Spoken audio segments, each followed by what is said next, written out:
तर एकदा ना मी चिकन पुलाव बनवला होता आणि चुकून मी त्याला चिकन बिर्याणी म्हटले होते. तर एका ताईने मला कमेंट केल्या होत्या, की "तुला बिर्याणी बनवायला येत नसेल तर माझ्याकडे ये, मी शिकवते. ही काही बिर्याणी असते का?" वगैरे असं खूप काही बोलल्या होत्या त्या. तर हा व्हिडिओ बघून तुम्ही सगळे मला नक्की सांगा, की मला चिकन बिर्याणी बनवता येते की नाही ते.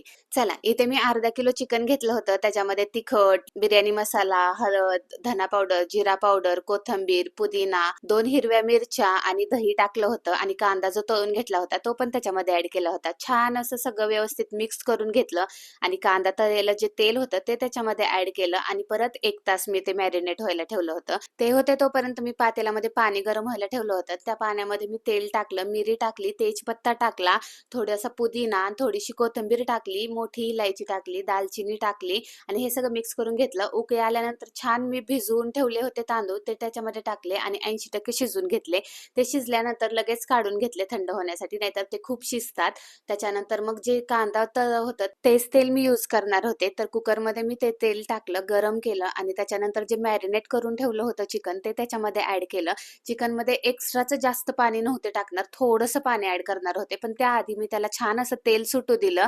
अंगच्या पाण्यामध्ये ते छान असं शिजू दिलं. त्याच्यानंतर थोडंसं भांडं इसवून मी त्याच्यामध्ये पाणी टाकलं होतं आणि थोडंसं शिजण्यासाठी ना मी जे तांदूळ शिजवलं होतं तेच पाणी त्याच्यामध्ये ॲड केलं. त्याने छान टेस्ट येते. चिकन काही लगेच शिजतं त्यामुळे त्याच्या फक्त मी 2 शिट्ट्या काढून घेतल्या होत्या आणि छान अशी ग्रेव्ही तयार झाली होती. आणि माझ्याकडे ना मोठी भांडे नाहीयेत त्याच्यामुळे मी कढईमध्येच बिर्याणीला दम देणार होते. मग मी इथे लेयरिंग करायला सुरू केली. आधी मी भाताची लेयर टाकली, त्याच्यानंतर चिकन आणि थोडीशी ग्रेव्ही ॲड करत गेले. त्याच्यानंतर वरती परत भाताची लेयर टाकली, त्याच्यावरती परत चिकन टाकलं.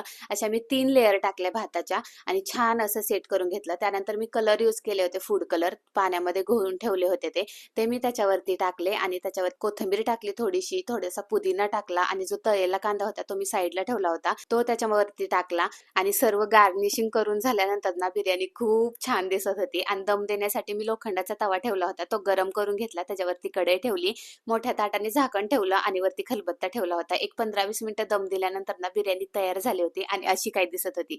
तर मंडळी, बिर्याणी जमली की नाही मला कमेंट सेक्शन मध्ये नक्की सांगा. बाय.